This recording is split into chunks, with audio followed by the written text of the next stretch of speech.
Coming up on this Thursday edition of Daybreak, President Park Geun-hye touches down in the UAE on the third stop of her four-nation Middle East tour. In Saudi Arabia, the president calls for greater energy cooperation with Riyadh. In a further sign of their strained ties, Japan's foreign ministry revises its website to strip down the explanation of the two countries' relationship. Plus, the Security Intelligence Center warns North Korea is highly likely to engage in more provocations during South Korea's ongoing joint military drills with the United States. Daybreak begins now.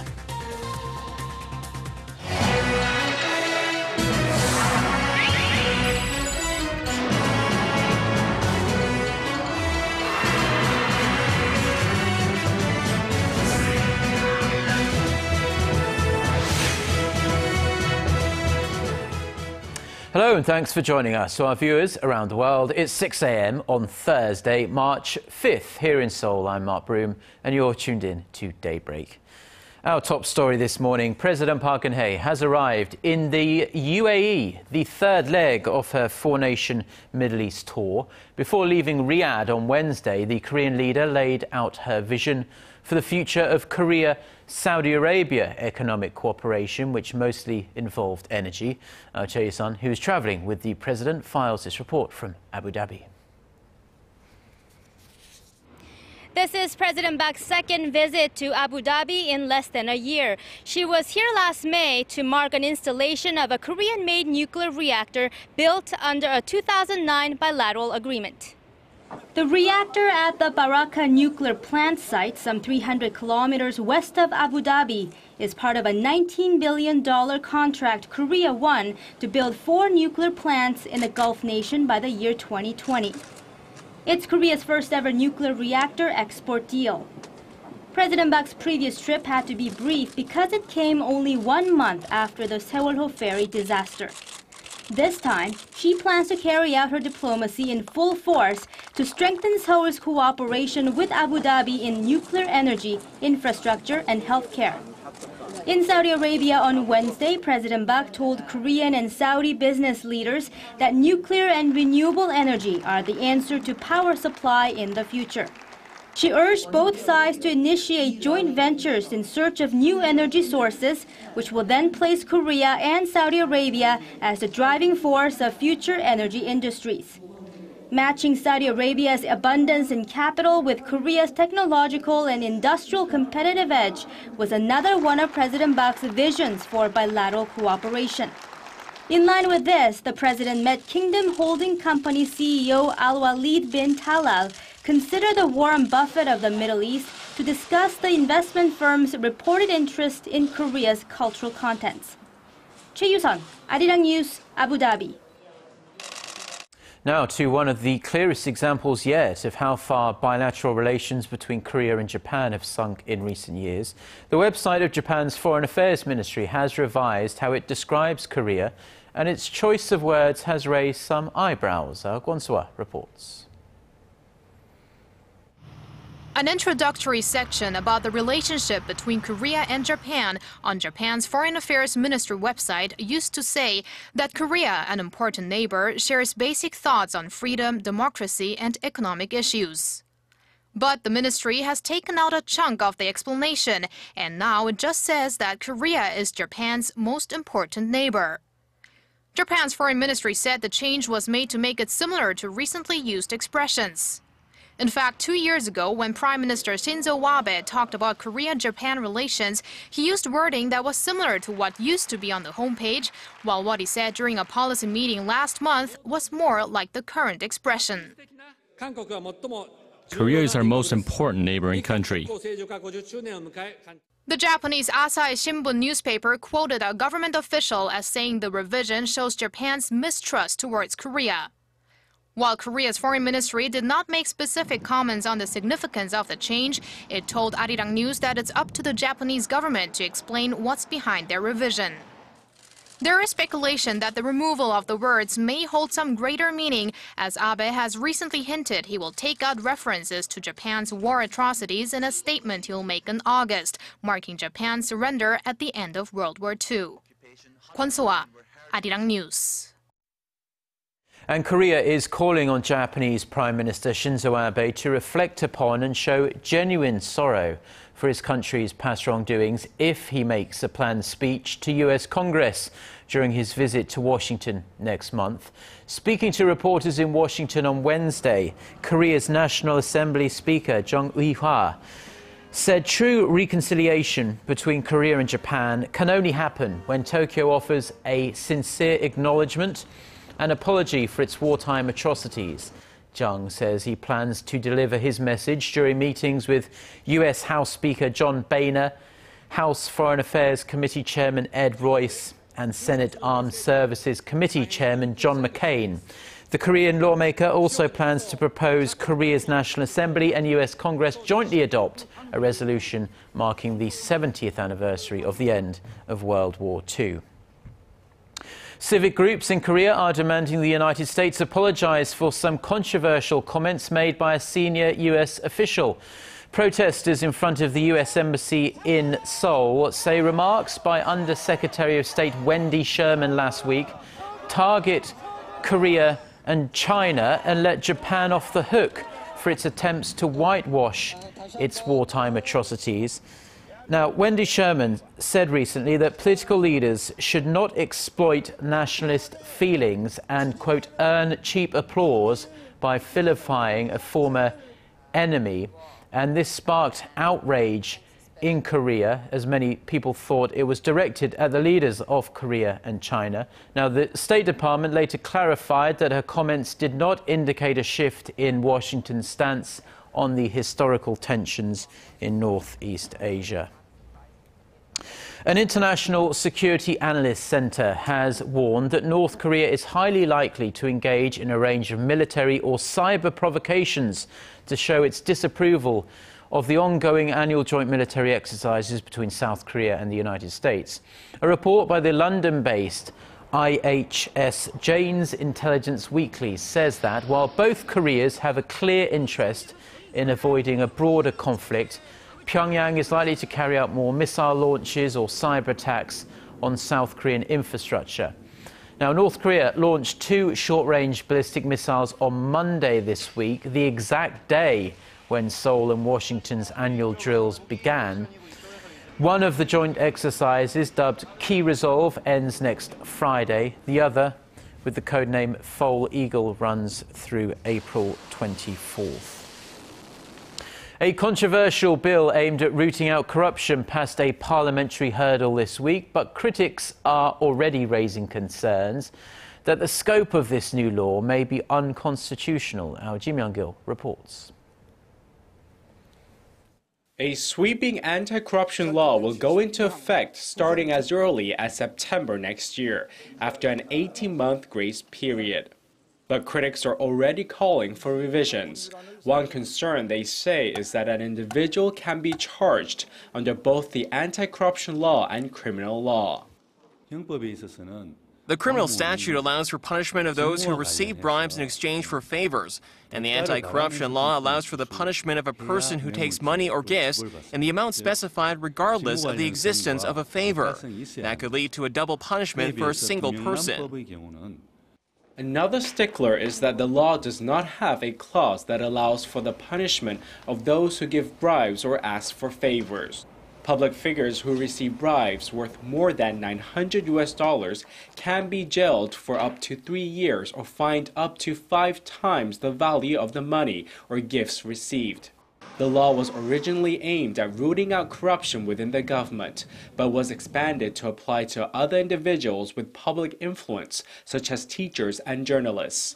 What can also be disconcerting, according to critics, is the possible strengthening of the prosecution's power, such as the possibility of abusing its investigative powers, especially where politicians or CEOs are concerned. Prosecutors will be able to exploit their authority using the anti-corruption law, as it makes it easier for investigations to be conducted with little proof, since the law says a recipient can be punished even in the absence of a favor. Some lawmakers have also raised concerns that the law is unfair because it does not include civic groups, which are seen as the largest interest groups within society. Kim Young-gil, Arirang News.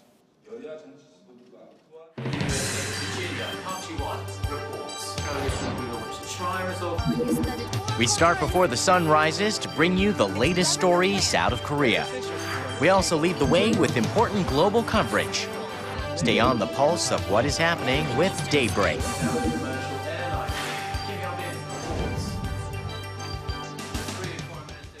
Now we have the second in our three-part series looking at China's slowing economy and the impact it's having on Korea.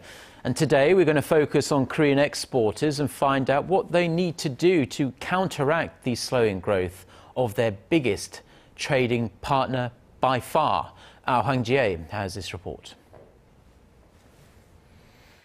Korea's exports to China dropped by almost 0.5% last year, a stark contrast from the average annual growth of over 20% from 2000 to 2008 and 14% after the global financial crisis. It used to be global demand that determined Korea's exports to China, as Korean firms largely ship intermediary goods to the country. The situation now, however, is quite different. A majority of intermediary goods exported to China for assembly are now consumed within China. So Korea's exports to China are more affected by the demand in that country than in other nations like the US or the EU. A recent report shows that a 1 percentage point drop in Chinese growth equals a 0.17 percentage point cut in Korea's GDP. And with China posting its worst growth in 24 years in 2014, prompting the government to focus on boosting domestic consumption, experts say that old business strategies will no longer work. The consumer market will continue to expand in China, so in the long term, Korean exporters should look into what kind of consumer goods will meet the needs of the Chinese people. What's even more unsettling is that Chinese firms are now improving their own supply capacity to replace Korean intermediary goods. Many key Korean industries are concerned that their main export items like display screens, steel, and petrochemical products will get squeezed out of China within the next few years. Such changing landscape has raised the urgency for Korean exporters to produce high-quality finished goods catering to China's changing demand. Hong-Jie, Arirang News. Now, an area in Korea's western port city of Incheon is about to get a new lease of life with a little help from the Sovereign Wealth Fund of Dubai. The hope is that IT firms and educational institutions will transform the rather empty area at the moment into a so-called future city. Our Connie Kim has this report. It was once bustling with construction, but Kamdan in Korea's western port city of Incheon has been lying idle with the sluggish real estate market. But there's welcome news for Kamdan, as Dubai's government-owned fund is planning to invest $3.6 billion into the region. On Wednesday, the CEO of the Investment Corporation of Dubai and the mayor of Incheon signed a letter of intent promising to build a global business city in Kamdan. This comes on the back of President Park Geun-hye's trip to the Middle East, where she's seeking deeper economic cooperation with the region. Dubbed the Future City Project, the investment fund will transform Kamdan into a hub for information and communications technology and educational institutions. The $160 billion fund is also behind the construction of similar cities in Malta and India. Although previous deals between Korea and Dubai for developments in Jeju and Paju have been scrapped, Incheon is hopeful, as the CEO will be traveling to the city to sign the Memorandum of Understanding in 2 weeks. Kamdan was reportedly chosen as the ideal location for the project, given its accessibility to Incheon International Airport and the Seoul metropolitan area. This will be the fund's first project in East Asia, and it's expected to generate more than $900 million for companies annually, breathing new life into local communities in the region. Connie Kim, Arirang News. Now, one of the most important events on the technology calendar, the Mobile World Congress, is taking place this week in Barcelona, Spain. As usual, there are plenty of new gadgets on show, from the super high-tech to the weird and wonderful. The buzzwords this year are wearables, Internet of Things and ultra-fast 5G platforms. Our Son Jung-in has more. Hello, smart bike. Hello. Right turn signal on. A rider controls his motorcycle with just a simple verbal command. He interacts with the bike to check his speed and asks for directions during his ride. This is all possible thanks to Internet of Things technology and a mobile chipset in his helmet. And using our Intel Edison to add into the bike that communicates to the Intel Edison that's inside the helmet, enabling an Internet of Things and interaction between the bike and the motorcycle rider. That's just one of the gadgets on display at this year's Mobile World Congress in Barcelona. This air purifier is another. It sends information about the air quality inside a room to a smartphone in real time. This smart purification system, integrated with the Internet of Things, is able to measure the air quality on its own and turn the air purifier on when necessary. Experts say that in order to make devices like these commercially viable, what's needed is a new generation of mobile telecommunications technology that's faster and can deal with an enormous amount of data. IoT is real. It is here today. And we need our networks to support this huge growth that is coming. Korea's 3 domestic mobile carriers are playing a leading role in promoting the IoT market at the event in Barcelona. And they're showcasing their latest 5G platforms with a heavy emphasis on the fact that the network is 1,000 times faster than the existing 4G LTE networks. Son Jung-in, Arirang News.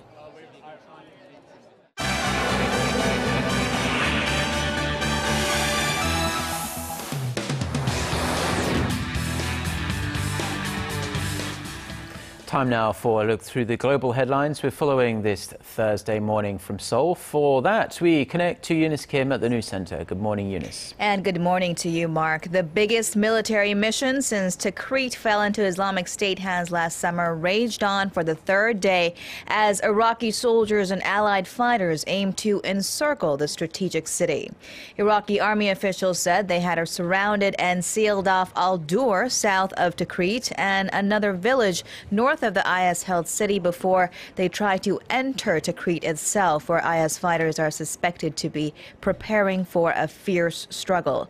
U.S.-led coalition air cover remained grounded in this offensive as Iraqi officials had recently declared they would pursue the fight with or without American help on their own timetable. The New York Times reports Iraqi leaders were frustrated with signs that U.S. military leaders were not confident that Iraqi forces were ready for an offensive into IS-held Mosul, the country's second-largest city. Shiite militia leaders told the Daily 2/3 of the 30,000-strong pro-government force were Shia. U.S. Secretary of Defense Ash Carter said the U.S. was watching the operation closely amid concerns that the offensive into the mostly Sunni city could spark more sectarian strife. Iraq's new Prime Minister Haider al-Abadi had committed to a more inclusive governance when he came to power back in August that would embrace Sunni Iraqis who felt they were outcast. And over to Boston now, where the trial of the sole surviving suspect of the Boston Marathon bombings has begun. In a dramatic opening statement, the defense lawyer of Jahur Sunayev said his client was guilty of the crime he stood trial for, pointing to the 21-year-old and saying it was him. But she went on to say that the younger Tsarnaev was influenced by his older brother, Tamarin, who she painted as the mastermind of the plot. He was killed following the marathon strike. The attack on April 15th, 2 years ago, was the deadliest terror strike on U.S. soil since 9/11, killing 3 people and injuring more than 260, many who had lost their limbs after 2 pressure cooker bombs packed with nails and other shrapnel were detonated near the finish line. And U.S. President Barack Obama has issued an order to extend by 1 year a series of sanctions against Russia over its role in the Ukraine crisis, the White House said on Tuesday. The announcement was posted on the White House website that would extend sanctions imposed in March and December of last year. This as a U.S. sanctions team has been in Europe this week considering deeper sanctions against Moscow if the Ukraine ceasefire deal is not fully honored. U.S. Assistant Secretary of State for European Affairs Victoria Nuland told a congressional hearing that there were nearly 100 truce violations, including new firing on the ground in the last couple days. She said another Russian convoy was also spotted crossing into Ukraine. German Chancellor Angela Merkel also warned Russia on Wednesday that Europe stood ready to impose more sanctions if it did not stop supporting the separatists.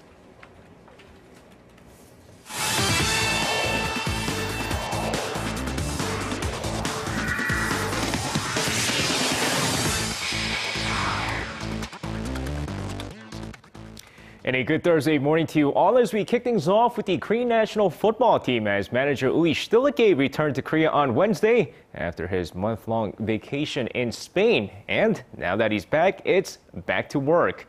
Now, of course, arriving at the Incheon International Airport, the 61-year-old held a press conference to talk about his plans for the national team. And it seems like his biggest plan is to find more hidden gems in the domestic league, as he stated that there are more players like Lee Jung-hyuk that haven't been discovered just yet. Now, going against the style of coaching previous managers have shown in the past, manager Uli Stilicke will not look into experience nor age, but just how well a player performs on the pitch. Chen Ha-yeon, Kim Se-young, and Yang Hee-young. These are the Korean golfers who won an LPGA Tour title this season, and there's only been 4 events so far. So who's next? Going into the 2015 HSBC Women's Champion. Now, with the HSBC Women's Champion taking place in Singapore starting today, the focus is on whether or not another Korean golfer can take home a trophy, as the Koreans have already won 3 of 4 LPGA events so far this season. And amongst the many Koreans in the LPGA, rookies Kim Hyo-joo and Baek Yu-jung look to win their first title this season, while the top-ranked Lydia Ko look to win a trophy for the 3rd straight week. Now, it's still very early on in the spring, but Kang Jungho has been one of the most talked about rookies in the majors, especially after hitting a long home run in his very first spring training game. Now, not only are they doing a great job pronouncing his name, but the experts are praising his swing and power, as they're now seeing why the Pirates have invested the kind of money on Kang Jungho. But it's not just the power that they're praising, he's also made some great plays at shortstop, as the former Nexan hero might even turn into a Rookie of the Year candidate. Now, while Kang Jungho has been enjoying his 2015 season so far, 2-time Olympic speed skating gold medalist Lee Sang-hwa have struggled and ended her season early. And now she might be opting for surgery. Now, Lee Sang-hwa, who recently ended her season early due to her ongoing issue with her left knee, is now opting to get surgery instead of just going through physical therapy. And Dr. Kim Jin-gu, a renowned doctor in the field of sports medicine, will soon decide whether or not she should get the surgery in hopes to improve her knee. But while getting the surgery will improve her knee, she will be sidelined for an extended period of time as she continues to seek her 3rd gold medal during the 2018 Pyeongchang Winter Games. And that's going to wrap it up for me. This has been SJ. Have a great rest of the day and see you guys again for your sports needs.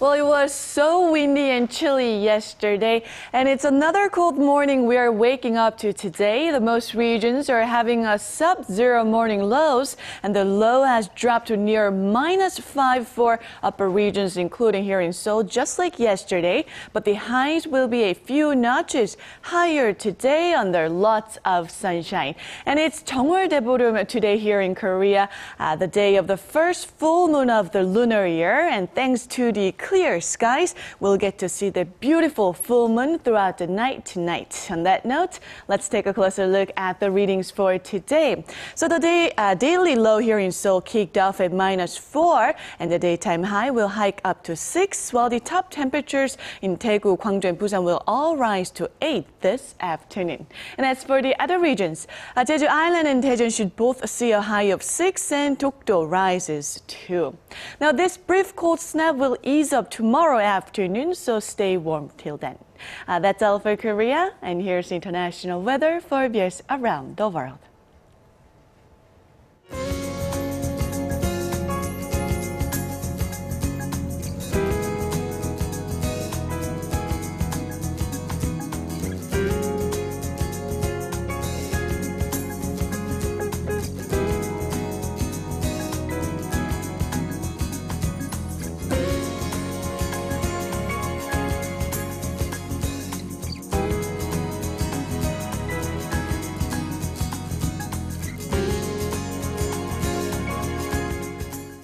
Well, that's going to do it for now. Korea Today is coming up at the top of the hour, so plenty more news stories in there. Have a wonderful day. Goodbye.